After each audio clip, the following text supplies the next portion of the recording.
probably have Kevin do an intro video. It's time, right? We should do It's this. very much time. Good. Yeah, good evening, folks. Welcome.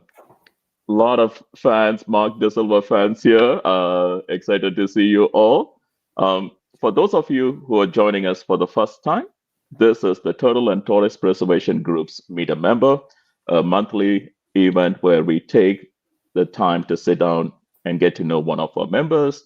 Allow you to ask them questions so you can get to know them. And we have a terrific guy today with us. I guess this is an event that should have happened a year ago, probably a year and a half ago. But they say good things take time. So here we are. And probably for the best because we have a new co host. Let me start with Wendy, another wonderful member of TDPG. Good evening, Wendy. How are you? Good. How are you doing? Thank you so much for letting me join you tonight. Oh, our pleasure. I'm excited for this new chapter for this event. People have been seeing me and James for such a long time. Now we're getting new folks involved, and I'm excited for this next chapter. So thanks for joining us. I know you're not feeling great, but I appreciate you taking time to be here with us. And without much ado, the man of the hour, a guy who doesn't need introduction. He stormed the scene 2 years ago, I want to say, came to the TTPG conference and now has won the hearts of so many turtle keepers around the US. Mark, good evening. Hey, how are you? Thank you I for having am me. well, man. Thank you so much for putting up with me delaying this for so long. I know you patiently waited to hop on first with us before you started popping on other podcasts and events. But I'm so thankful that you made time today. Excited. You and I talk a lot, but I'm excited for us to be able to share your passion with others. So, um, my favorite question, I always tell people it allows me to appreciate what somebody's doing today when I know where they're coming from. So, where did this journey start for you, your journey with turtles? Oh God. I was a very bad turtle person as a child because I know I had a Russian tortoise, and it lived forever and had the worst care or treatment it could possibly have. So I will be the first to admit, a 12-year-old kid does not deserve a turtle without, mom's like, yeah, it's yours. You're taking care of it. And yeah, you know what? I probably did better for the animal than you'd think because it was outside a lot, but it was definitely Nice. neglected. So honestly, one of the reasons I got back into turtles is I felt like, you know what, I owe that animal some respect. And that's why I started actually 100% why I started with Russians. 100%. And the So first species you hatched was Russian. it was. Yep. Wow. Yeah. And they've been challenging on their own part, but yes, the Russians are, I've got a lot of eggs, but I've only been able to hatch two. So last year I didn't get a single egg, which was weird. But the first year I got eggs every year except for last year. So Nice. And I'm a big fan of your work with Russians. We'll talk a little bit about specific species down the road. You joined us at TDPG a couple years ago, and part of that you had turtles. And did you at that point in time consider yourself a turtle person, or what was life like I've before we always met you?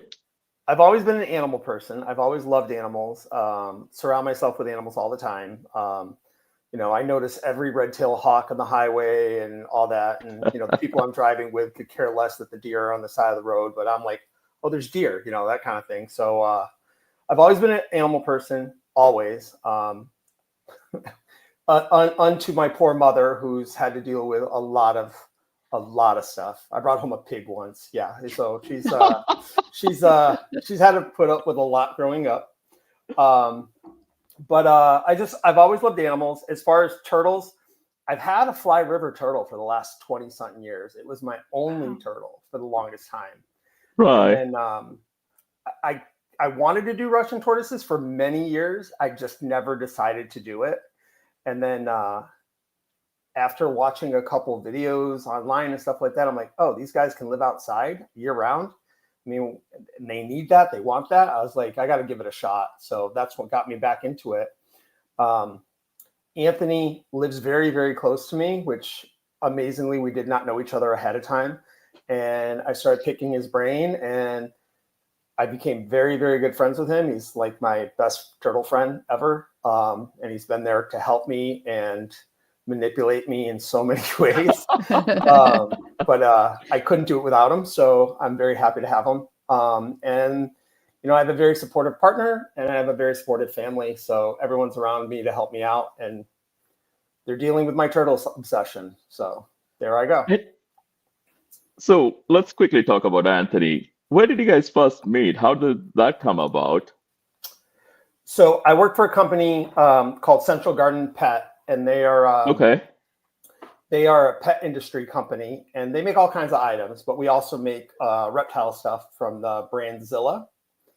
And he was doing a talk at a pet store in Connecticut that's right down the street from him. And Gotcha. they asked me if I would donate some product for the talk, and I did. We donated a whole bunch of stuff for them to review and stuff like that, but I did not meet him. I knew he was there, and I didn't actually meet him for like 2 years after that, when I got in my head that I wanted to keep Russian tortoises, and I just needed more information. I fast forward, I went back to that pet store, and they got me in touch with him, and that's how I got a hold of Anthony. So Wow. Nice. Nice. Now, when you talk about jumping into turtles, and you started with a fly river turtle, or not already a slider, one of fly rivers is, of course, beautiful species.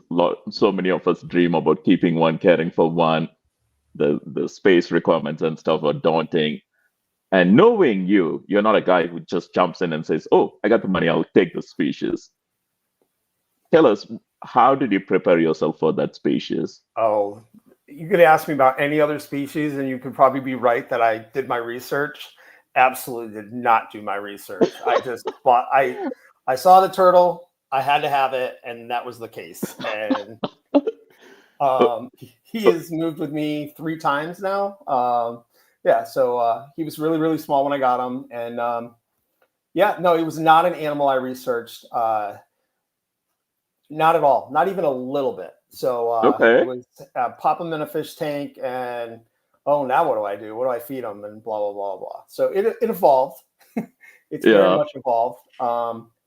But he's got to be the easiest turtle I've ever kept. It really, really is. Now, my background is fish, so keeping a fish tank is easy for me. So keeping him is easy. In that Gotcha. sense. Okay. So I think a lot of people find fish tanks very daunting and a pain in the butt. But for me, that was my background. So I just have an oversized filter with a big tank, and I've been able to do what I had to do. So Nice. Nice. Damon wants to know, how big is your fly river turtle now? he's still only this big. No, he's like he's like this big. He lives inside during the winter, but during I would say mid-spring to all summer and a little bit of fall, he goes outside in a stock tank that I have built. It's a pond. It's a above ground pond with a bunch of pavers and bricks around it to make it look really nice. And he goes out there for the summer. So during the summer, I see him very little because he's very nocturnal or puncturnal, active during dusk and dawn. That's what he is. Okay. So Yeah. during the hot day, during the sun, he is not seen, but at night he comes out and he starts looking for food and stuff like that. So and he's a good eater. He comes, we train him. We have this little rock, and we bang on the side of the the side of the plastic tub. Yeah. He comes straight out and comes to eat. So it's kind of cool because even if it's really hot out and no one's around, like I want to show him off. If I do that, he will come up. But as soon as he grabs a strawberry, he takes off. I got So to. Oh, sorry. Go on, Wendy. someone asked if you have to heat your stock tank. He's outside only in the summer. So when Okay. it starts to get cold, he comes back inside. So no, I don't heat the tank. So Now, well, let's talk a little bit about the Russians. I don't think you have a large group, but Damon had a question. do you keep them separated as subspecies? I do not have them figured out. So as of right now, Damon, I do not have them separated. Right. The group is a wild caught beginners group, and they all came in together. So the chances of they're most likely closely to the same subspecies, Subspecies, but yeah. it's not 100% because I got a couple animals that were given to me. Oh, I'm getting out of a rush and this kind of thing, but most of them are all from one shipment of animals that came in. So that was 4 years ago. So Nice. And you got them to breed. Now, your brother is here and he gave me a great prompt. He wants me to ask you about hedgehogs. And I can't pass that question because I've lived with a hedgehog. Not sure I'll ever do it again. I want to hear your take on it.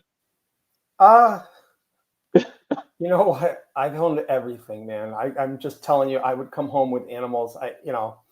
The hedgehog ordeal was, we had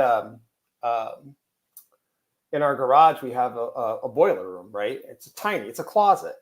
And of course, I buy 3 hedgehogs and I come home and I put the animals in there and not tell my family. Like, they're not there. They don't know that they're there.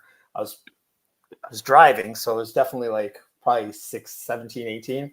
And, just guess what? Hedgehogs smell, especially if you're like only able to go in there and clean them when no one's around kind of thing. So didn't help. They were right there with the vent and everything going into the house. So Oh yeah, my goodness. Oh. Yeah. It's the smell for me. I don't think I can ever do that again. I I don't enjoyed letting my wife take care of it. Yeah. I don't think they're bad, but the tiny cage I was keeping in to hide them was not ideal. So, but yeah, So I took I didn't have them for long. They found new homes pretty quick. I took care of them at a wildlife rehab place, but it smelled so bad I didn't realize that they had an odor. Well, I don't know if it's because of what they eat, right? Or at least that's kind of what I thought. I don't know if the animal itself has an odor like a Kwangtung river turtle. It felt like it was just the feces, and of course they step on it and then get on the wheel, and Oh so it's yeah, like you're washing the wheel every single day. It was definitely a high maintenance animal. So you keep turtles. I don't think there's more high maintenance, sir. well, most of mine are outdoors, remember? So it's like sit back, grab your beer, and stand and watch them kind of a thing. But yeah, I don't know if there is any animal that's low maintenance if you're trying to do it right. And yeah, agreed. Um, One of the things we all admire about you, Mark, is the beautiful enclosures you create. So it would not be fair to have you and not talk about your approach. If you can kind of, you know, pull the curtain back a little bit, give us an insight into how you approach putting together a new enclosure out loud that. And I know Wendy has a few questions for you. So I want to take care of the animals. I want to give them the best care they can possibly have and do what's right by them. But I also want to enjoy them, and I don't want them just in a plastic tub overall. I want them to be in a portion of nature that I can go out there and be like, oh, check this out. This looks as most realistic to where they're going to live in wild that I could possibly give them and let them thrive. So I wanted to set my animals up as exhibits. It's plain and simple. I want to be able to go like, all right, let's go walk my backyard and their exhibits, little botanical gardens in each one of those enclosures. So that was my approach. There you go. So Yeah. I also like plants, and my mom is a huge plant person, so she helps me out a lot. I don't buy a lot of plants. I steal a lot of plants from her yard that have done really well here. That plant, unfortunately, is unrealistic. That's a Sarracenia North American pitcher plant. It's I the was going plant to that ask eats you, do buds. those do well outdoors year round? Yeah. Yes, they do. Absolutely. They need to live outside year round. Oh, wow. 100%. Do Okay. not bring that plant inside. It wants to freeze. Okay. So yeah, that's a plant that needs to stay outside. But that's not an easy plant overall because you're not supposed to use tap water. You're not supposed to use soil. And the box turtles tend to walk right through it and crush it once in a while. But it's a beautiful plant, and it's great at catching wasps too. So that's a cool thing about them. Nice. So how do you pick your plants? Do you have like a list of safe plants that you know are okay for them if they're nibbling on it? I What do you love find? box turtle enclosures. I love turtle enclosures because it doesn't You matter. don't have I to can just worry. plant whatever I want. I do have a list of plants that I use for the tortoise enclosures. And it has taken some modifications to make things work because, they don't eat hostas per se when they're actually an adult hosta, but those little shoots, forget it. So if they don't have that short period of window where the hosta can get big enough that they're not going to eat it, then it's over. So I have become very creative in creating little cages around the bases of the hostas so that they can grow out, but they're funnel shaped. So when the hosta finally grows out, it covers it so you don't see them anymore, it's actually worked out pretty good. There are some tricky ones though. I've seen my Russians have gone underneath them or climbed into them and have had their way with them. But I do have a list of plants. I do a lot of for the tortoises. I like hostas. I like sedum. We're at box turtles. We can go to them. So in there, I have a lot of ferns.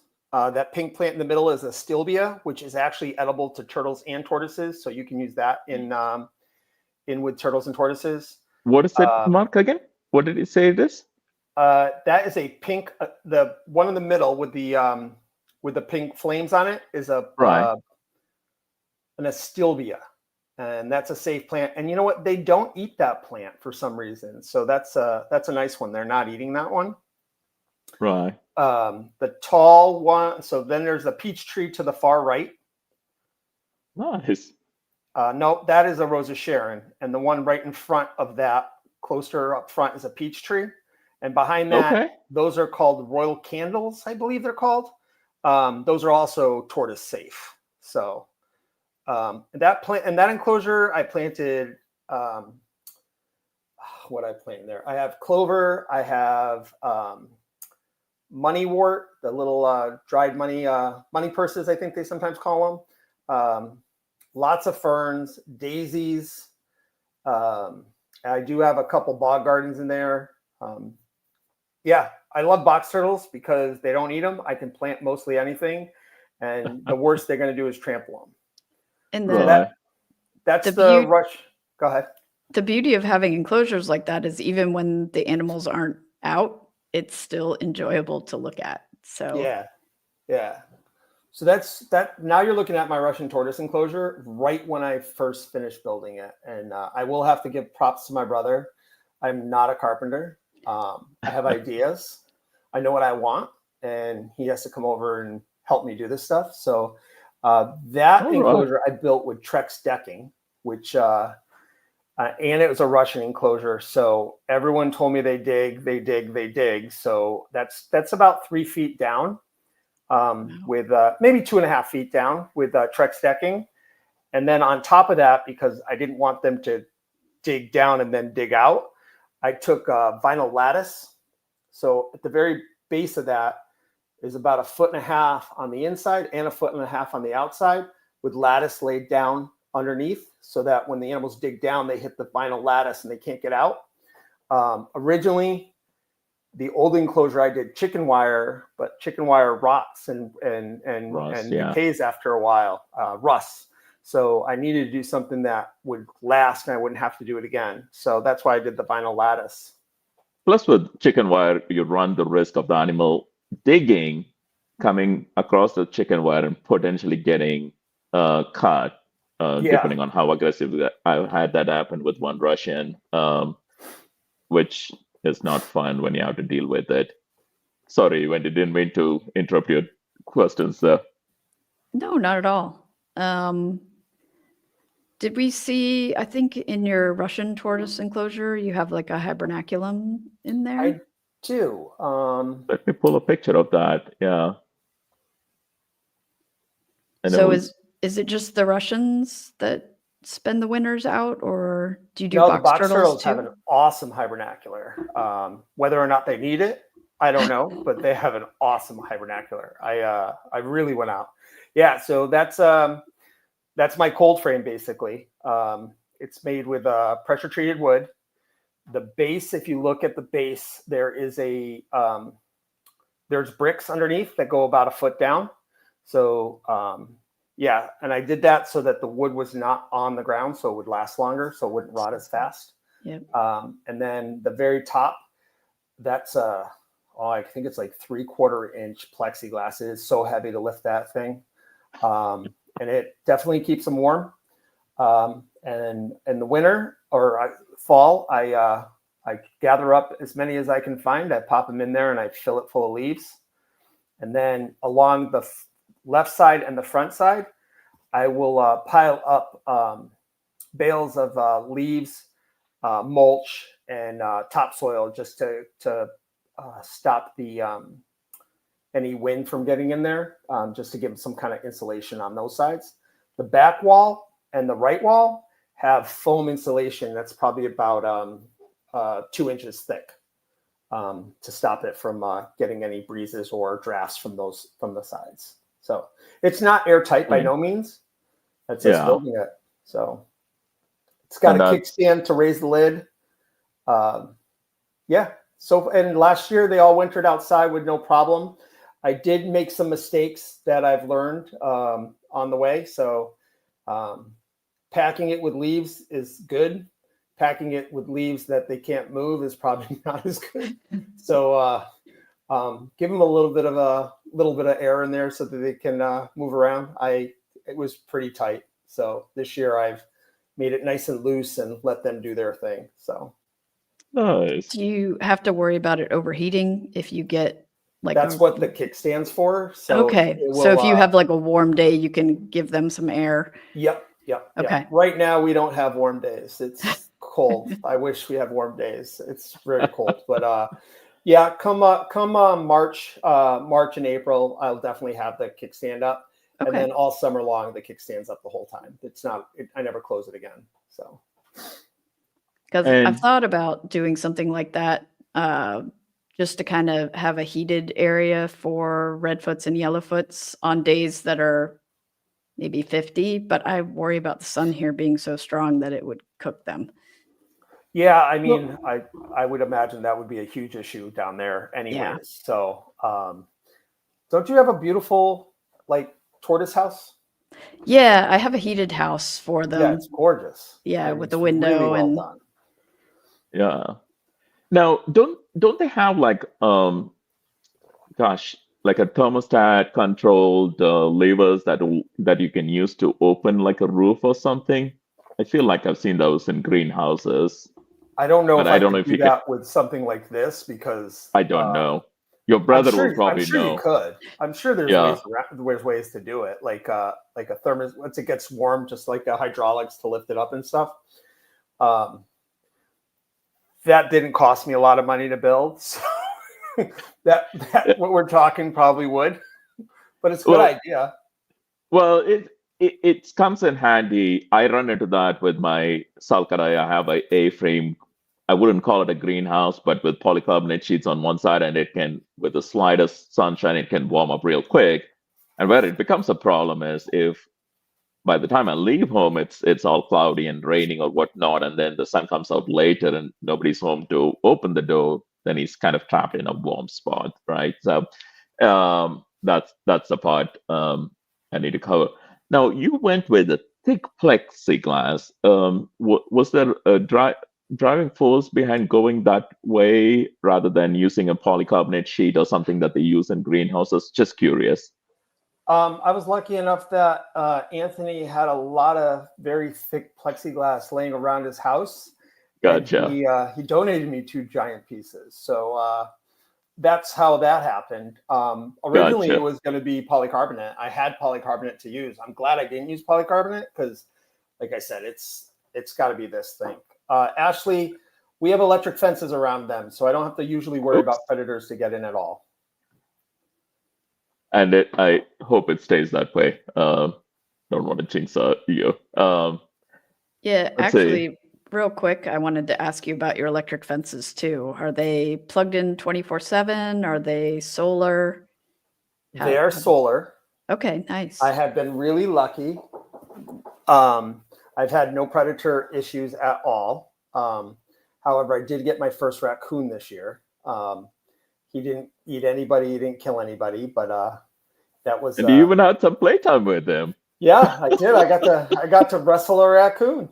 So yeah. For those who are not aware of video, make sure you guys look for that one because that's you get a nice look at my legs as I'm trying to wrestle this thing. Wait, is that video in public space where you went in looking for a raccoon without knowing it's a raccoon? Oh, it was so it was in my box turtle enclosure.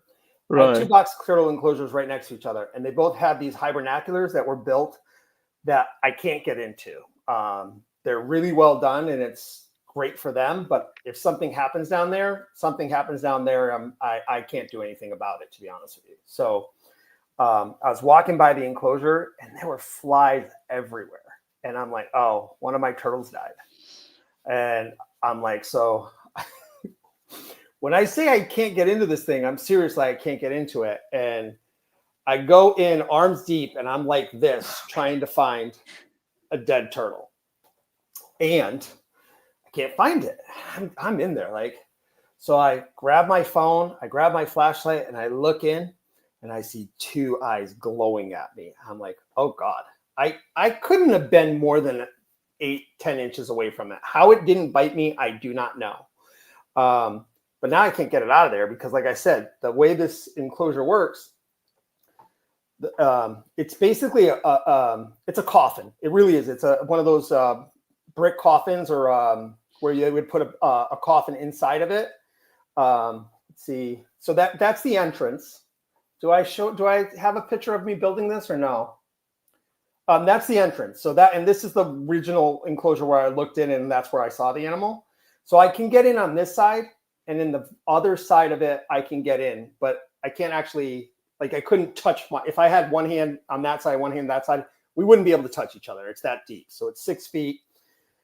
So anyways, I couldn't get him out. I'm like, what do I do? So I grabbed a hose and I flooded the enclosure, just flooded it, filled it with water. So he finally pops himself out, and I'm not prepared. I'm not ready for it. And I'm like, oh, now what do I do? I'm like, I really wasn't ready for it. So I run and get the pool net to try to scoop him. And meanwhile, he gets out of that enclosure, goes into the other enclosure, and goes right into their hibernacular. So then I had to flood that one. And that's when it got really dicey, and I tried catching him. And he came out. Those poor turtles were underwater for a while, but it did work. And it was an interesting experience.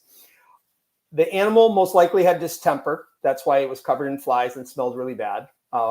It wasn't rabies per se, just because of the symptoms, but it could have had rabies as well. And he most likely died, and that's probably why he didn't eat anybody in the enclosures. He was just finding a place to go to sleep and call his life over. I did not kill that animal.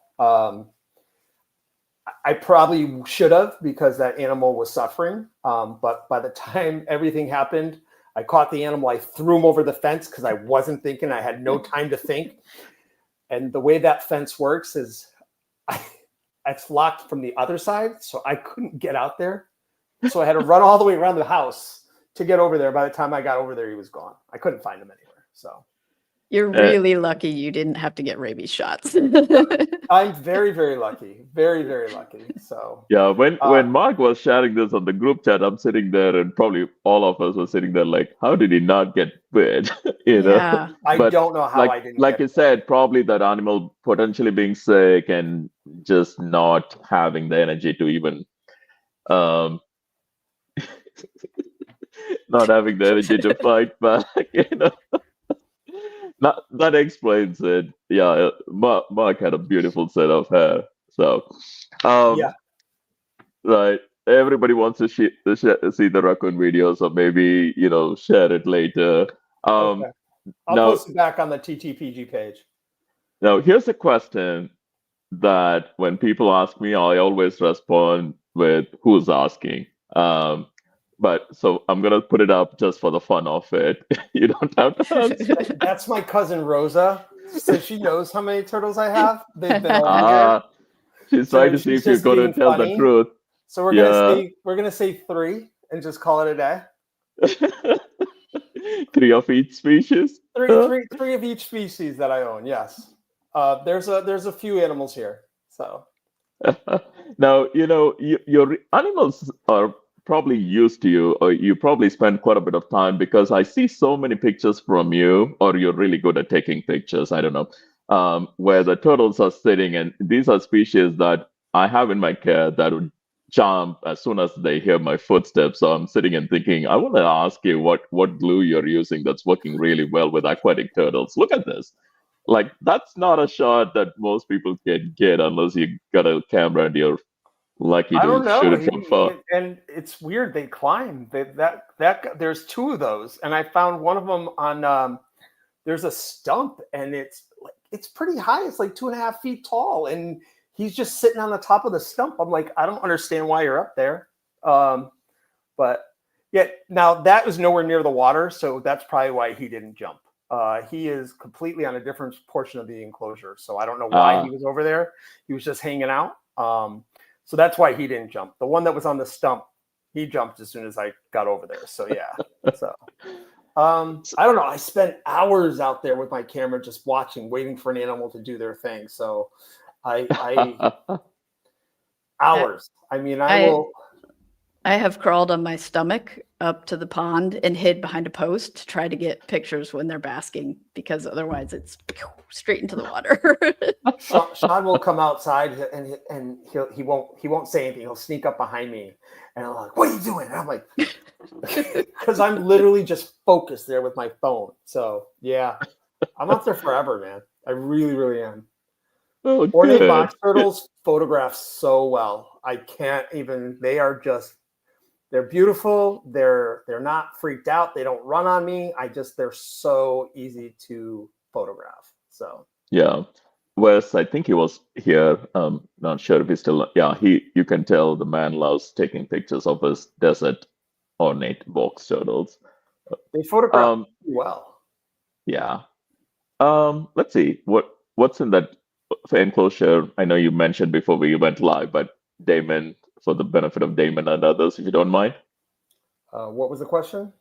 Oh, what is in What's the in front the opening enclosure yeah. behind you? In here, I have my hatchling Egyptians I hatched this year, and down here is my Spangler-eye.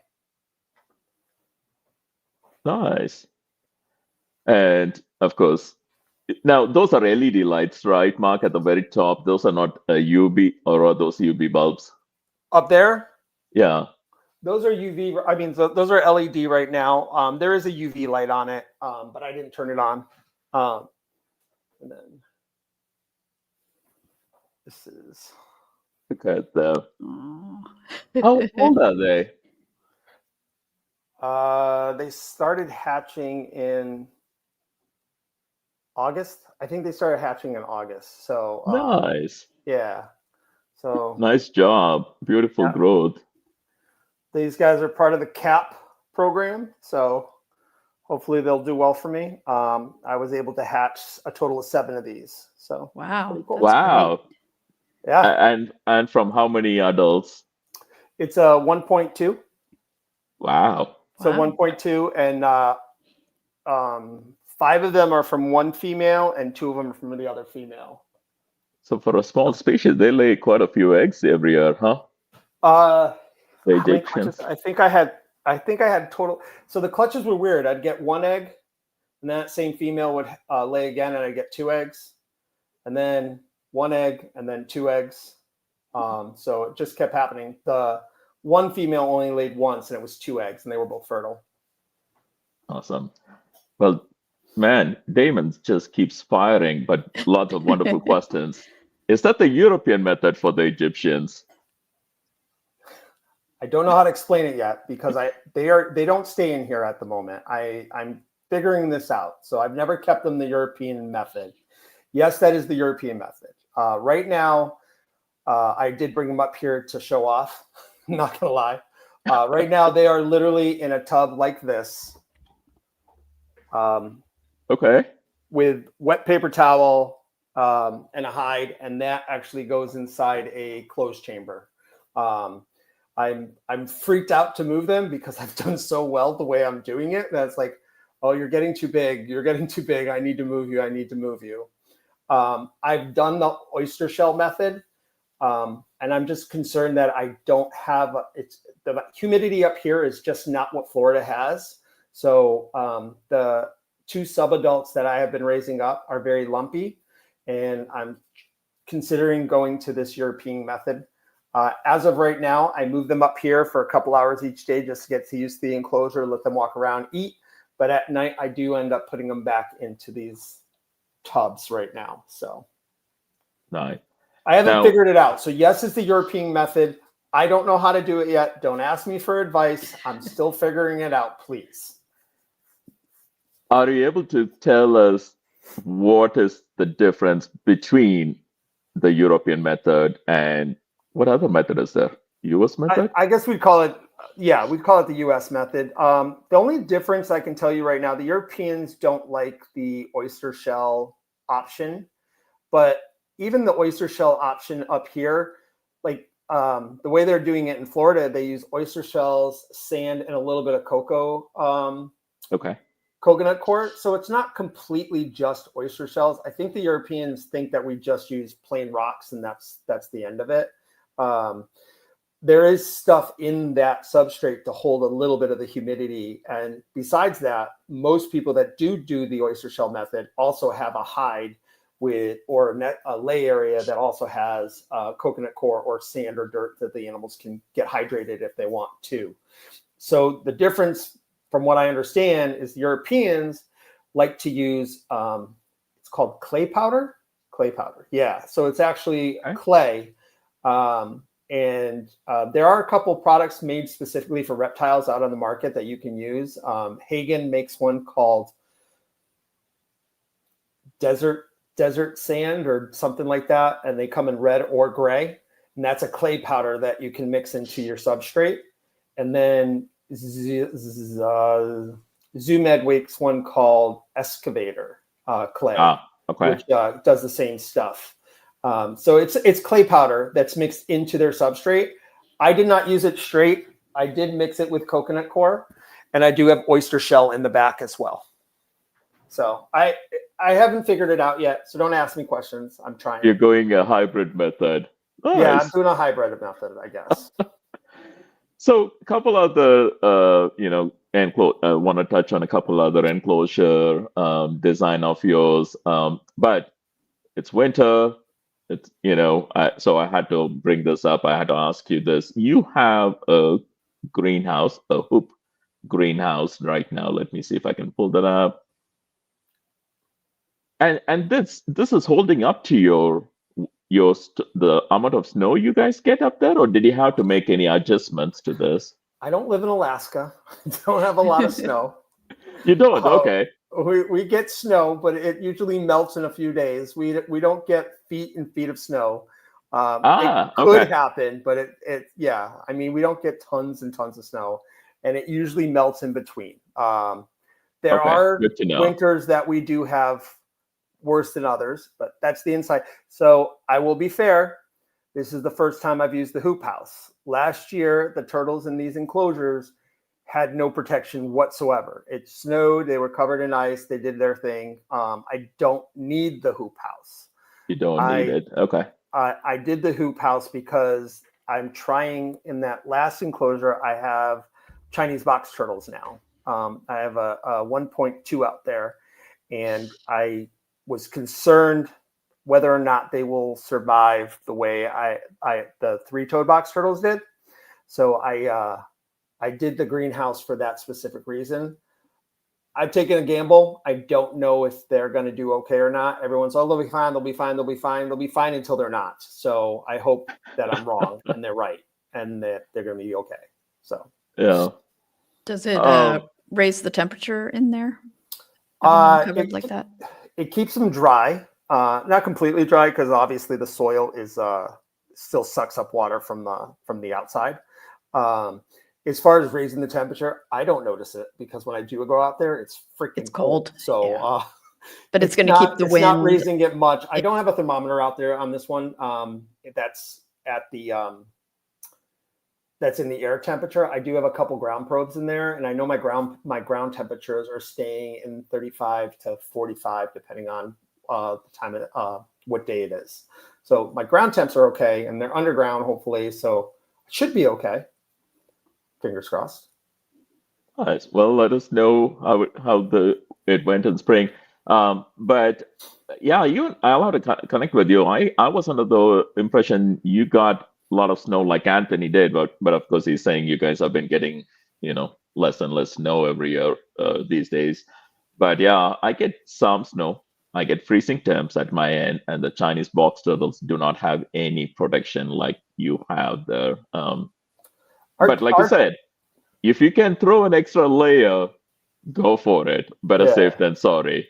Yeah. Well, and ideally, I would like to do. So I do have, like I said, the electric fence around them, the solar electric fence. Ideally, I would like to take that hoop house and do cattle panels over it, not hog panels over it, so that, and actually make it a cage, so that it would protect them even more from predators. It might be goat panels. It's the smaller wire one, but not chicken wire. It's more robust. Ideally, that's what I'd like to do. I haven't figured that out yet. I'm constantly redoing things. I will say the big mistake I did on those enclosures is I built the enclosures and then decided I wanted to do a greenhouse over them. And the greenhouse, it would have made more sense to build the greenhouse and build the enclosures in it versus the way I did it. So yeah, you learn. I'm constantly redoing things all the time.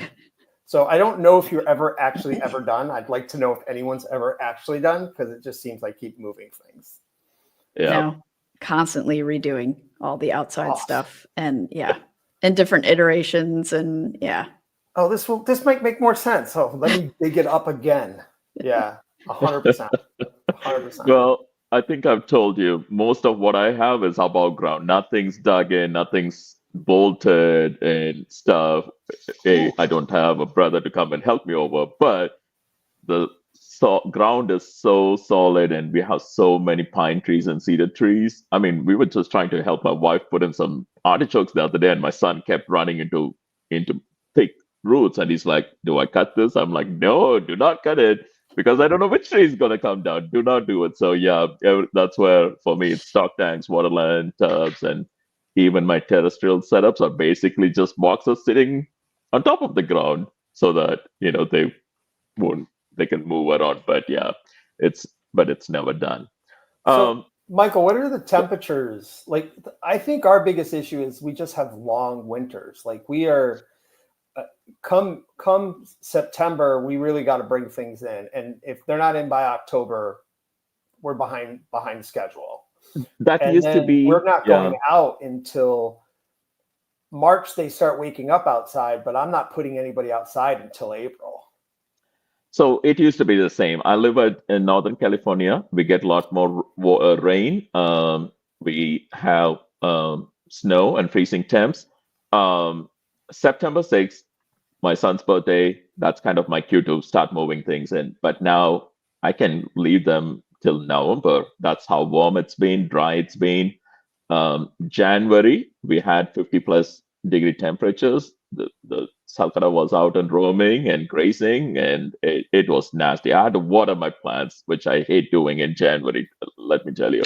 So yeah, it's been nuts. And when we get snow, we'll get probably 6 inches or something. But like you said, it will melt in a few days. A couple years ago, we got a snowstorm where we got dumped on maybe a foot plus over a couple of days, and that did some damage to gutters and stuff. But that's a rarity.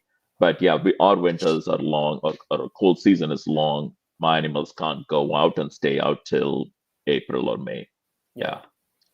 Yeah, we're. I don't know who Zach is with a -19, but I'm glad to say that's not us. So I probably shouldn't mention we were in the 80s this week. So how about in windy? So Mark, you again, thanks for talking with us about some of your enclosures. I can keep looking at the enclosures you create. They're just beautiful. I don't have that ability. Well, I shouldn't say I don't have that ability. I'm too lazy to try that. But maybe one of these days I will. I'll ping you. Maybe we'll do a workshop. Maybe in one of our conferences we'll do a workshop on, a beautiful enclosure design. But you've also, I mean, you just talked about the Egyptian tortoises you hatched last year, but that was not the only success you had. You have the honor of hatching for the first time in the US in captivity a species, a newly described subspecies of Greek. So I'm going to turn this to Wendy and you so we can talk about it, share about it. I'm going to bring up some of the pictures you've sent me. Tell us a little bit about that particular newly described species. And congrats. Let's talk about how did you first get them, and did you know that they were a new subspecies when you first got them? I knew they were undescribed. Okay. And at the time we were calling them Greca minors or the mini Greek tortoise. And I still call them the mini Greek tortoise. It's my pet name for him. So at the time, it's easier than Tripolitania. Tripolitania. It took me a while to be able to pronounce it. I've practiced in the mirror. I think of ice cream every single time I pronounce that. I don't know if that happens for anybody else, and I don't know why, but I think of ice cream. Yeah. Like Neapolitan. What flavor would Tripolitania taste like? Right. I don't know why. I'm telling you, it's trippy. It's kind of weird. I'm like, why? But anyway. So Anthony and myself went down to see Garden State Tortoise. They were doing the terrapin project that they have there. And Anthony's part goes and helps out. And he invited me to go along. And when we were there, Chris shows us these Greek tortoises that are like this big. They're tiny. I mean, they are really, really tiny, and they're pretty, and they seem very personal for the most part. And he tells us it's this new undescribed species, and that they were called Greca minor. And there's a few of them in the country. Not many, but there's a few. And me and Anthony on the drive home decide, there you go. I think that's the female. I think that's an adult. Yeah, that's an adult female. Yeah, wow. Yeah, that's the adult female. One of the adult females. That's not the one that produced eggs. Okay. So Anthony and I on the drive home were like, oh, should we do it? Should we do it? Should we do it? So we talked ourselves into getting these animals. And I will say this. I wouldn't, if I had to do it tomorrow, I wouldn't do it. They have been amazing. Look how cute that freaking thing is. They have been a really amazing species, and I'm excited that I hatched the first two, but they have been a lot of work. They came in with mycoplasma, which I didn't know originally that they had mycoplasma, but there was a chance they would have it. They definitely had it, and that meant I had to set them up in a way that I wasn't going to have any cross-contamination with my animals or anybody else. And they ate really well. They still eat very well. Their eyes are clear and open, but they're constantly blowing snot bubbles. Even today, they still blow those little snot bubbles. That's a sign of the mycoplasma. And then they don't do anything. Like, they're lazy as heck. When I say they're really good eaters, like, they're awesome eaters. When I put the food in, they wake up, they go eat, but then they go back underneath that heat lamp and they just sit there. And so they're not a very active species for me. So I'm always worried. Like, I'm constantly looking at them. I'm a helicopter mom. I'm a worried helicopter mom. My friends at the TTPG have to deal with my crap with me calling them, asking questions, and hey, do I have to worry about this? Do I have to worry about that? And they're like, no, just leave them alone. Just leave them alone. And I'm not leaving them alone. I got to make sure I'm right and that I'm okay and all that. So, I was definitely a hands-on approach. I was not leave them alone to their own devices. I bathed them every day when I first got them. I weighed them once a week just to make sure that I wasn't losing any weights and all that stuff. Now I'm not as bad of I don't harass them as much. I still soak them twice a week, and I weigh them about once a month to make sure I have no giant fluctuations in weights. But they've done very well for us, for me so far. So originally I took a 1.2 group, and Anthony took a 1.2 group as well, but his male did not make it right away. So instead of him holding on to those 2 females, he sent them over to me, which made more sense. And I housed all of them separately. I think that's one of the big differences is I remember people telling me about how the Egyptian tortoises and Spangleri all died because people were trying to keep them communal. Too much stress for the animals. They just kept passing away. They just wouldn't thrive. But the people that were keeping them separately seemed to have done better with them. So I was like, well, it's not ideal. I don't want 5 heat lamps in my house because my electric bill is really crazy. Can I go fund me for my electric bill? Is that a possibility? Go fund me. Just be like a regular dude instead of OnlyFans or something. Anyways, so I set them up individually, and I think that's one of the reasons that I was successful in keeping them as long as I have.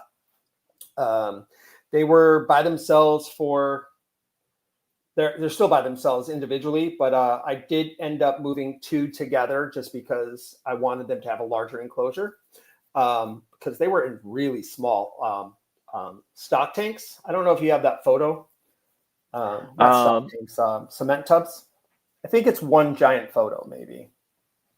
Hang on. I know I have one. So hang on. I pulled up a hatchling or a juvenile. Let me ask you real quick. Is there a treatment for mycoplasma? Do you give antibiotics or? Honestly, I think stress is the big killer when it comes to mycoplasma. That's the big factor. There are medications that can help control the symptoms, and my male did have to get medicated. Okay. I don't even remember what medication I used. But after a period of time, he wasn't getting any better. The treatment wasn't changing anything. So it's like, you know what, let's just leave it alone and see what happens. And so it's just a matter, I think stress is the big killer with mycoplasma. If they get stressed out, it weakens their immune system, and then they just teeter out and pass on you. And there's very few males alive right now, apparently. So if you look at so the bottom tub has a 2.2 in there. I'm sorry, the 2 females now. Originally, these 3 tubs on the very top, I had 6 tubs. So that middle chamber was gone, and I had 1 animal per tub, and I had 1 extra tub just because there was an extra tub. So right now there's 5 animals. So there was 1, 1, 1, 1, 1. But right now I took 1 of the other females and moved them into the bottom enclosure there. I like those hides, Mark. You're allowed to drop a link for us. I think you said you buy those. Those are the Hagen tortoise houses. They're like $60. It's crazy. Oh, never mind. Just kidding. They're both broken. I got them in a broken pen. I just now noticed your decor. Yeah. I like my enclosures to look good. I mean, if I got to look in there, I want them to look nice. But those guys literally will sit under that heat lamp, go eat, and then go sit back under the heat lamp. They're pretty easy. Other than that, they seem to be doing really well. And then I would introduce the male to the females. Actually, yeah, I would introduce the males to the females enclosure. And there was immediate, like when he's in there, he's right on her and he chases her around. He's aggressive about it. He does the I guess it's a Greek thing where they just start banging each other, hitting them. And he's right on it. Yeah. He's aggressive. And then I had some success. He bred with my largest female, produced 2 eggs. Now, when she was ready to produce those eggs, I thought she was dying. I didn't think she was I didn't think she was producing eggs. She was pacing. She was foaming at the mouth. I'm like, oh, this animal is going to die on me. But it was the stress from wanting to lay an egg.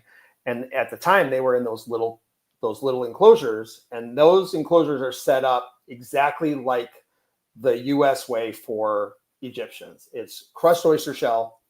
There's a hide full of substrate on one side and a hide with just the oyster shells, so they can choose whether they want to go to the humid hide or if they want to go to the dry hide. And then they have just crushed oyster shells underneath it. They have the heat lamp and the full spectrum light. So when she started pacing, I'm like, oh, there's something wrong with this animal. I was like, she's sick. It's the end. And I'm watching her, and I'm like, you know what? Maybe, just maybe she's gravid. But the foaming in the mouth freaked me out, like really freaked me out. So I had these giant square Laguna tubs, not the Waterland tubs, but just a giant square Laguna tub. It's like 42 inches by 30 inches. Right. I just filled it with topsoil and I threw her in there, and I started watching her, and she would dig. I'm like, oh, she's trying to nest. And I got 2 eggs. She only laid 2 eggs, but both eggs were fertile. And that's where I was 77 and 78 days later. I hatched 2 beautiful Tripolitania mini Greek tortoises. He's sleeping. I wish I could zoom in the video. Yeah. I don't know cute. if I can do that. Am I good? Yeah. Thankfully, there's not a lot of glare or anything. No, it's a beautiful tortoise. Now, I know you still talk to Paul, I think, and probably Aaron as well. Yeah, I do. I'm sure I drove them nuts, but yes, I talked to both of them. Very much so. Yeah, Aaron is great. You know, he's happy to share info. Yeah, nice. Congrats, and man. These guys Congrats. are active. These guys are completely the opposite. I was going to ask you that. Yeah, these guys are you've completely noticed opposite. differences. They march around. They eat. They're not shy. They when I go over to them, they look up at me and that kind of thing. So they are completely different. So it's nice. It's nice to see. I wonder what they're going to turn out to as adults, because these guys are pretty active and pretty alert. So now, this is probably a dumb question, but if you have talked to Paul and others about it, I would rather ask and see, is there any concern that these captive hatched animals could have something transmitted to them from the whatever the adults are having? So mycoplasma is passed from fecal oral contamination. At least that's what we believe. And yes, there is a chance that they could pass it to the eggs on the outside of the egg when they're laying the egg. Okay, they lay the egg, because it comes out of the cloak, the same hole as everything else. So I did scrub the eggs, which was terrifying, because I'm like, oh, I got 2 fertile eggs. I'm gonna scrub them and hope I don't kill them. But I did scrub the eggs. I used a product called Rescue, which is a hydrogen peroxide cleaner. It's you spray it on the egg. I let it sit for a minute, and then I rinsed it, and then I wrote the dates and put them away. So nice. Yeah. Just a note: F10 can be used to sanitize eggs. That's something my local vet taught me. Is F10 a hydrogen peroxide base as well? I don't think so. And Aaron, I don't know if you happen to know by any chance, or anybody else who's online with us, feel free to type in. No, it's not hydrogen peroxide based. I've never seen it bubble. And this is a great question. I don't know if you guys have the answer yet, given that this is still new in captivity, this species. Considering I'm the first one to ever get fertile eggs from this species, we don't have an answer for this.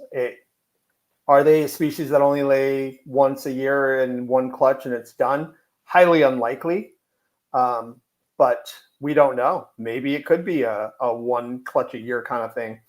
I doubt it. I think it would be more realistic to what the Egyptians do and have a 30-day period and lay another egg, and 30-year period and lay more eggs. But these guys did not. So who knows? Hopefully Good we'll find question, out this year. Christopher. Yeah, hopefully we'll find out this year. So, yeah. And there's another question from Brian. Do you move the male around to the various female enclosures? Yes. Yes. The male goes into the female enclosures. So right now there's 2 females sharing an enclosure. So when I do move the male into that enclosure, I will take one female out and put it in his enclosure, just so that there's less, that he's focused on one animal. I do notice that he has a very strong libido, but he tuckers out quickly, and after a day or 2, he needs a break himself. So I think that pause when I put him back and he recharges his energy makes a big difference, because if I left him in there, a couple days later, I don't see him have any interest in the females at all. But if I put him away, give him a week off and put him in, his libido's charged and he's ready to go.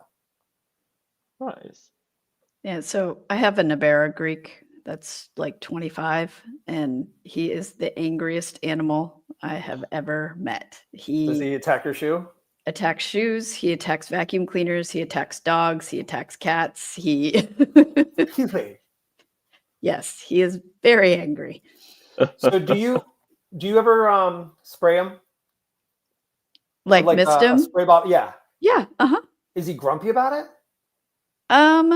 He's definitely not happy. I mean, the minute he sees a human face, he charges over, face up, ready to go at you.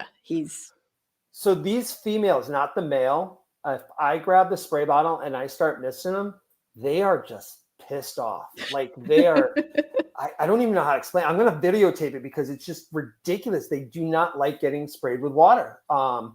Like you watch Radiateds, or even the Egyptians and stuff like that, they don't mind me spraying them. No. These guys are mad. Like I could tell, they really don't enjoy getting sprayed on. It's kind of weird.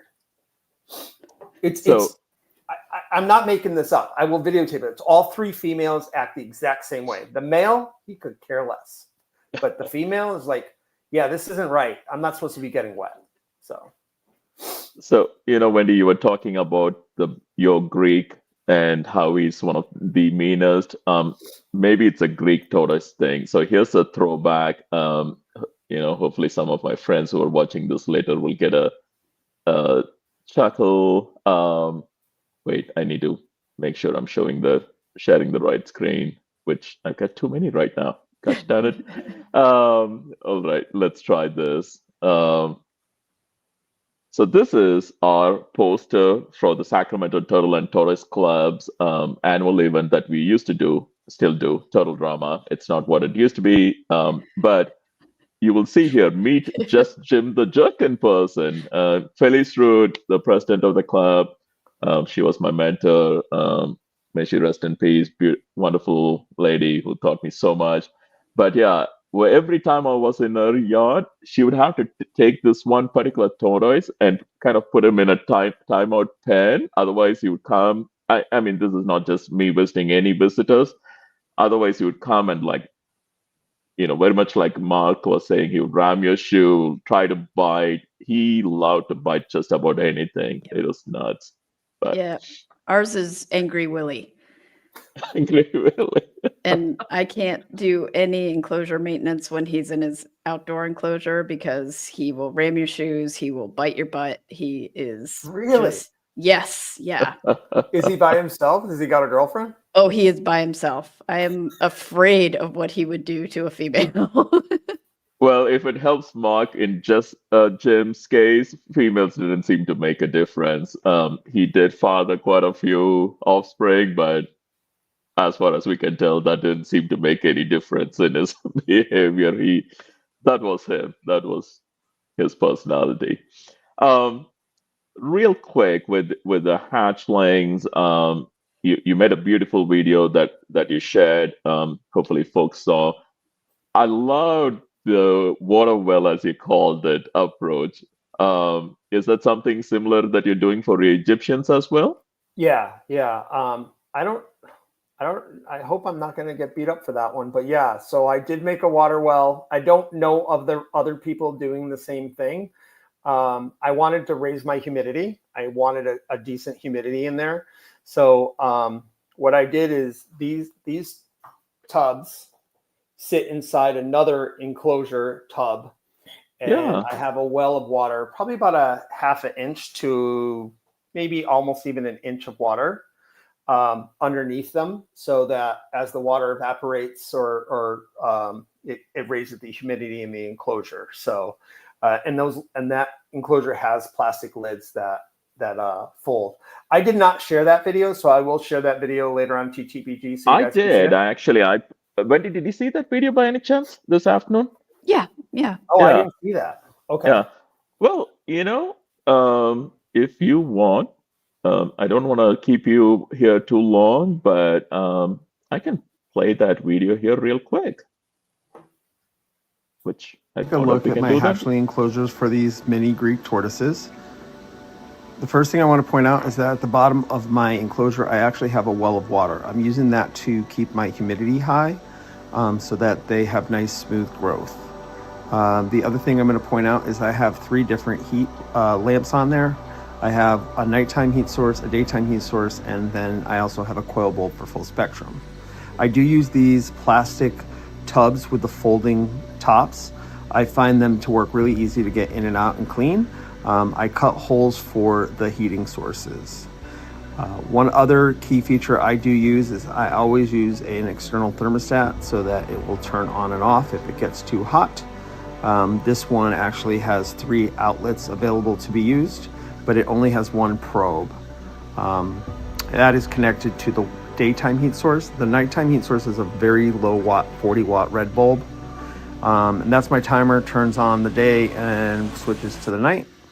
One of the other things I wanted to point out is I do use a high-low thermometer just to keep an eye on the temperatures. My morning routine is every morning I take these guys out and I take them for a little walk and I soak them. I soak them for about 15 minutes every day in warm water up to their carapace. Just enough so they're not underwater, but enough that they're gonna drink, hydrate, and do their bathroom duties if they have to. And while they soak and I have time, I clean their enclosure. Right now I am still using paper towels. So I'll take everything out. I will remove the paper towels. They have a shallow water dish that they can get in and out. And then I replace their lettuce and put them back. That is my routine. It is not a very long routine. It takes me about 15-20 minutes total to get everything done, and then they go back. I do mist them down, so that paper towel does get wet in the morning after they're done bathing and I feed them. I mist them down and their lettuce so they get some hydration. Here's a closer look at these guys.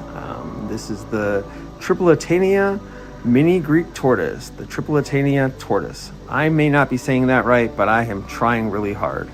I hope you enjoyed this video. I'd like to thank the TTPG and everyone for allowing me to be on, and have a great day. I love that. That's a great video. Oops, if I can. That's a genius way of dealing with what I'm sure is extremely low humidity in your house. I'm sure that even in PVC enclosures, it's hard to keep the humidity up. Yeah, I don't know if it's perfect, but it seems to have done really well for the Egyptians and the Greek right now. They're super smooth, like very, very smooth, which I'm happy. And they've grown fast too. So I know growing them fast is not the greatest thing, but I liked watching them eat. It's just fun. It's just fun. I'm Portuguese. We're used to feeding things, I have to tell you that, gosh, I don't know, was that video 1 minute or something? It's probably one of the best things that I can share with people who reach out to me about hatchlings. And I'm not saying that because I like you, but because it touches on so many key things that some of the popular hatchling setup videos out there miss. um, the use of a thermostat, the use of a thermometer that captures both the high and low, because so many times beginners focus on, oh, I got the temperature right. I checked it. Well, what happens when you're away at work? What's happening? And you don't have a sense of it.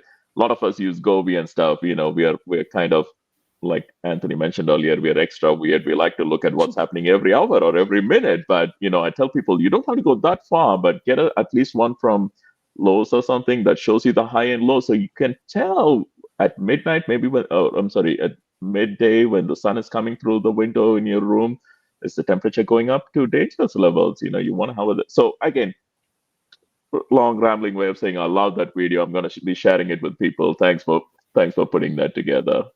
I cannot stress enough the importance of the thermostats, and anyone who uses an aquarium heater, it's only a matter of time. Let me just tell you that. I work in this industry. Aquarium heaters fail. So they fail, and they can fail on both ends. They can go, oh, it doesn't work anymore, or I'm going to cook everything in the tank. So using a secondary thermostat as a shut off is smart, guys. So I know. Do you do that for your aquarium heaters as well? Oh yeah. Okay. I have the probe in I have the heater plugged into the probe, and then shuts off if it gets too hot. And the probe down in the water? Yep. Okay, that's something I did not know. So I'm going to add a thermostat to my turtle tank heater. The Zilla ones are really nice because you can hook 3 things into them. So if you have a basking light and I've got basking light, UV, and if you have a basking light, well, you can hook all 3 things into the Zilla one, but it only has 1 probe. So you only have 1 option to put the probe. But the water heater is probably your biggest chance of everything going wrong. I know so many people who have lost all their fish that are pretty expensive, discus and stuff like that, just they cook. So they're not great. Water heaters are not great. So That's interesting, because I don't know if I've ever seen a thermostat marketed towards aquarium keepers, Mark. But again, I haven't been in that section of the hobby in a long time. So maybe there is a thermostat designed for aquariums. I don't know if there's one specifically for aquariums. I mean, all heaters have a built-in thermostat. It's a toggle switch that's supposed to shut off. But that's the problem. You're relying on 1 switch. So what happens if something goes wrong on that switch? So right. Yeah. No, I'm gonna go right after this and plug my aquarium heater into my herpstat.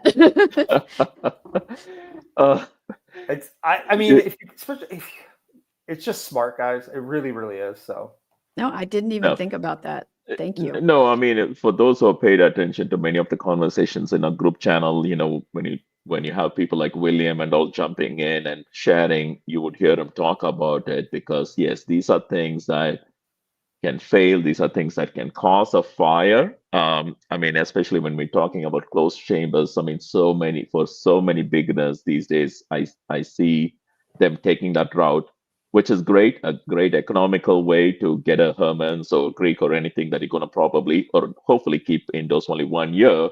So yeah, start economical, take an economic path and get it done, but add the thermostat and stuff, because I've heard some of our friends in the video say, well, it doesn't get hot because I'm not using a high wattage, but for a particular person, that scenario might change. I was working with one young lady whose room was 60, 65 degrees. And so she needed a higher wattage bulb to, warm things up. And they're not hearing that in those videos. So again, thanks for pointing that out, Mark. You're talking a $200 animal, $300 animal that you're just going to chance that's okay for $55. The monetary value is secondary, right? Yeah. I don't know if how many of us have seen an animal overheat and die. As somebody who has had that unfortunate privilege of watching it, I'll tell you that's something that you won't forget it easily. It's one of the most brutal things you can witness. You're talking about the animals foaming in the mouth and stuff. That's what happens when they overheat. You see them just, and you cannot quickly take them and plunge them in cold water or anything. It doesn't work that way. It's not that, so take that extra, add that extra level of protection. Anyway, Wendy, did you have any other questions for Mark about the care for this species? I've got like 100 questions for Mark, but I know we don't have I'll time. leave the studio open. You guys have fun. No. Well, you Please, have my number. You can call me anytime you want. Okay, and I'm gonna find you at the conference this year, and we're gonna talk. Cause I still need to get a shirt that you designed. Apparently, they weren't available at the conference, so I don't know what that's all about. Yeah, they're on the Bonfire store. Okay. Yeah, that's a cute design. Although, Wendy, since I have you, let me ask you. You said there's a Star Wars reference to that image. Yeah, it's actually based off of a shirt that one of my friends has that has stormtroopers. So it's got like a stormtrooper helmet and then the emotions because, stormtrooper helmets always look the same. And I'm like, tortoises have resting tortoise face. So 100%. Yeah. This is a question I think we asked Aaron, Paul, and others, but we had to ask you as well. What are you and the other friends who have this subspecies? Is there a coordinated effort in motion to kind of try to boost the numbers? Any thoughts there, Mark? So I'm probably jumping the gun, but I believe the Turtle Room has got an initiative to create some stud books. And we are looking to possibly create a stud book with this subspecies. Right now, they're dealing stud books with specific full species. This being a subspecies would be not really what they were gearing it to. But because we're starting like right from the beginning, it's probably a lot easier to start a stud book now and start creating lineages and pedigrees and all that than it will be for us to start making a ton of animals, putting them out there and not knowing where anything goes. So, but as of right now, we're waiting for other people to get eggs. So we're working on it. There's several breeders that are talking to each other. And if someone is out there that has a Tripolitania tortoise, can you get a hold of me so that maybe we can talk to them? Beautiful. Let's touch on that real quick. How Stefan has said over and over again, it's hard to visually distinguish the species. But if you were to give some pointers to somebody who's listening who had never thought of it, and maybe just has a Greek that they're sitting on thinking it's a Libyan, what pointers do you want to share with them that they can use to see, hey, this looks a bit different? I don't know if I could do that. I don't know if I could do that. I can tell you they are very round and very dome shape as adults. They're very, very round. But I would not be able to identify them. I was 100% thinking that these guys were nuts when they were saying it was a new species. So I'm sorry, guys. I was like, this is just a Greek tortoise that they're trying to give a fancy name to. I'm glad I was wrong. So I'm going to be honest there. I was like, I wasn't convinced I had something different. I'm glad I was wrong. So, but that being said, I think if the animals came in, they came in specifically as Tripolitania tortoises. If you think that you've got one of these tortoises, contact us. We are probably going to have DNA testing to confirm any of that going forward, because there is that option. But we'd like to find the animals out there to see who we can work with and so forth. So if you just have a Greek tortoise and you're just like, oh, it's a Greek tortoise, probably not going to help me out. If you have an idea that you think you got a Tripolitania tortoise, contact us. Okay, contact me and then we'll figure it out. But infancy stage, guys, there is no stud book. We're just talking about it. So what's the best way for people to contact you if they do have? Facebook and Messenger. Messenger first. I have lots of friend requests from people that I've never met or heard of, so I don't accept a lot of them. So if you really are trying to get a hold of me, message me on Messenger first, so I know who you are, and I'll accept the friend request, because I have a lot of spam friend requests that is absolutely not a real person. So I know you're irresistible. Yeah, that's not why. I clicked a link and all of a sudden I have weird people reaching out to me. So Aaron, I see you don't have a YouTube channel? yet? I do not have a YouTube channel. I do TikToks, lots of stupid little videos that I find enjoyable, but I get no likes on. So, but no YouTube. My reason. The only reason you didn't get a like is because I'm not on TikTok, but I Me enjoyed your neither. videos. I miss the two facts and two truths and a lie videos you used to make, Yeah, right? two But truths and a lie, 2 facts and a lie. I really do enjoy making those. I just don't have enough content of animals to I put in hear the you. video. So, and I'd like to make more. I have like 12 species written to do it with, but I don't have videos of those species. So I'm like, and every time I go over to someone's house and they have a collection, I'm like a kid in a candy store. So I'm like not taking videos. So I gotta be better at I that. hear you. Maybe one day that will come back. It was fun. I did enjoy it. I enjoyed it. I don't know if anybody else did, but I enjoyed it. So. I did.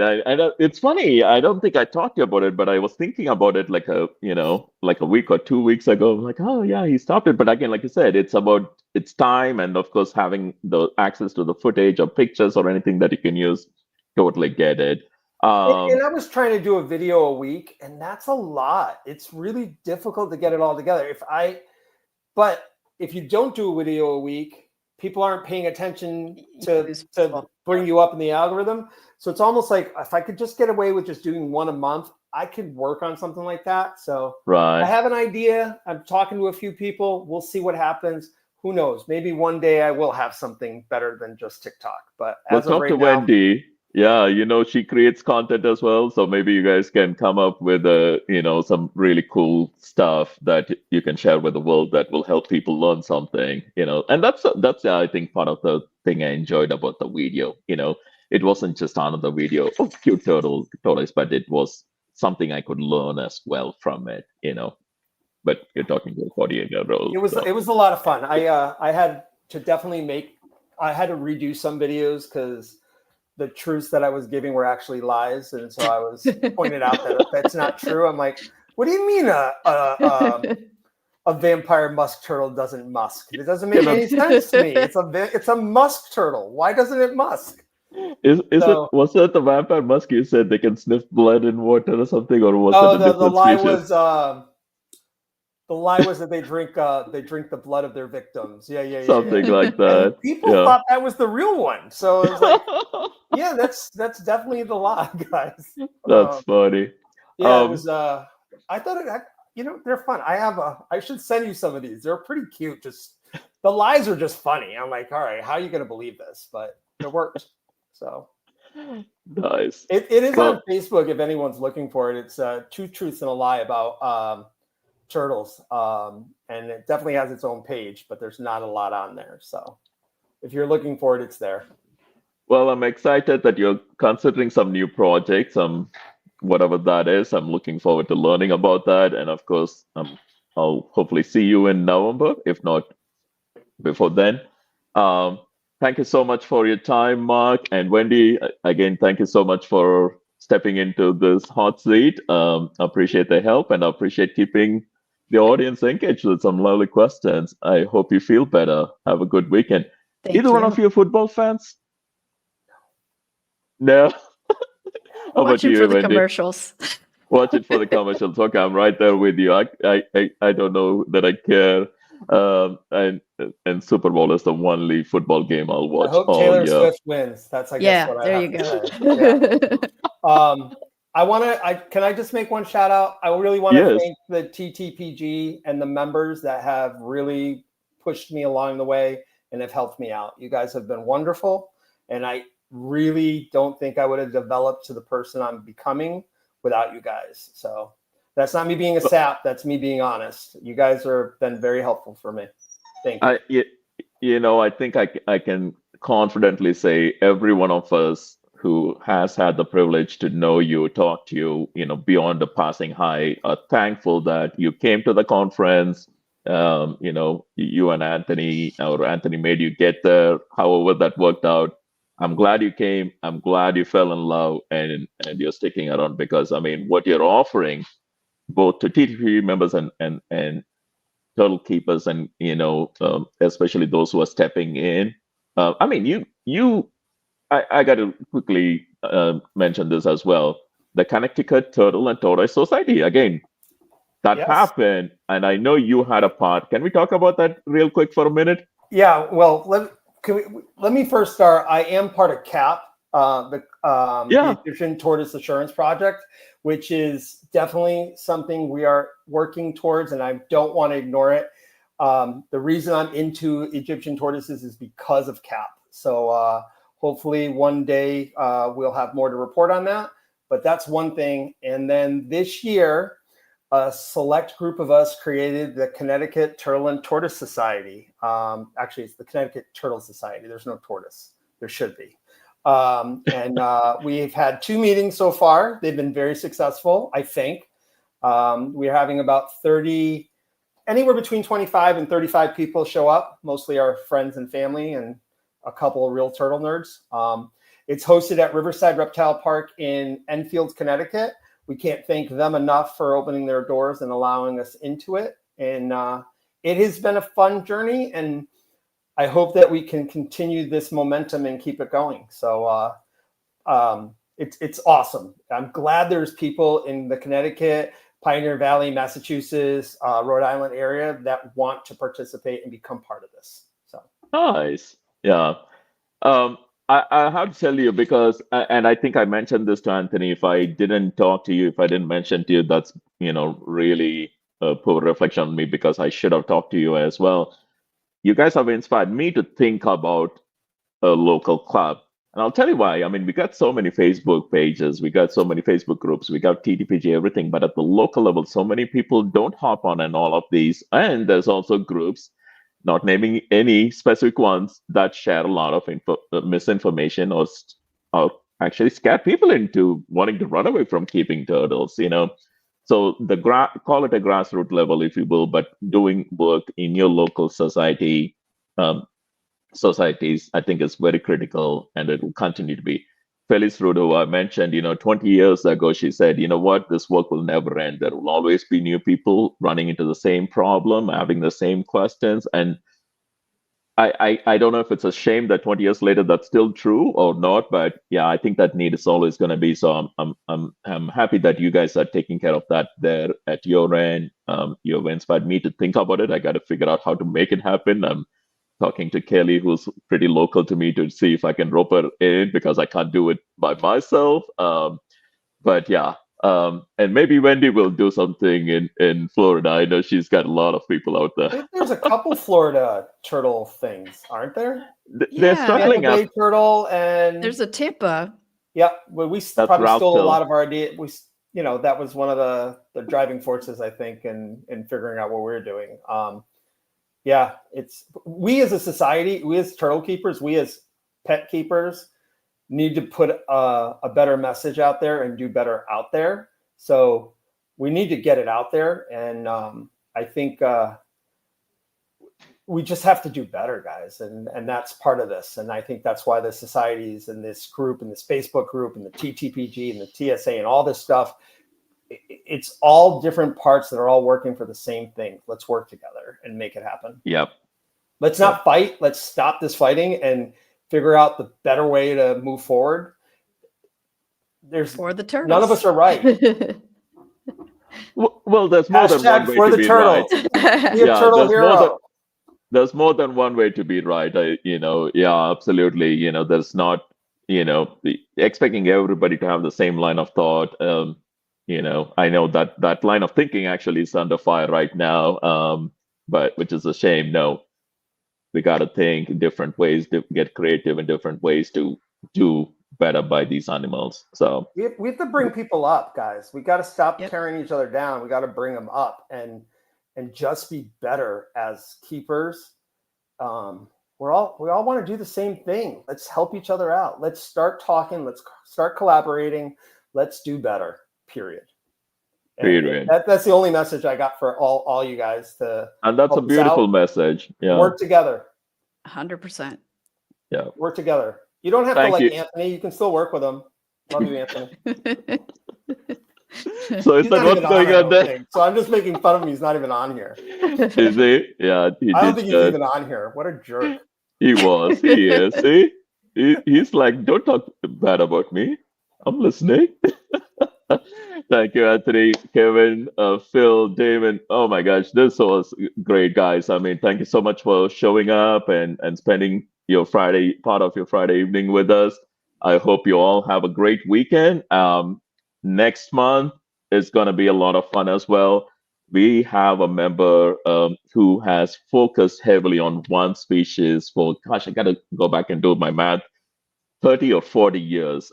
Again, that's dedication. Some of you might just pick it up from that who I'm talking about, not Ralph Till. I love Ralph, but this is another gentleman. And we might have a new co-host, which is another reason you want to tune in as well.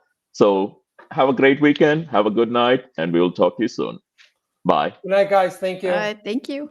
Hey, Wendy, can you hang on for 5 Yeah.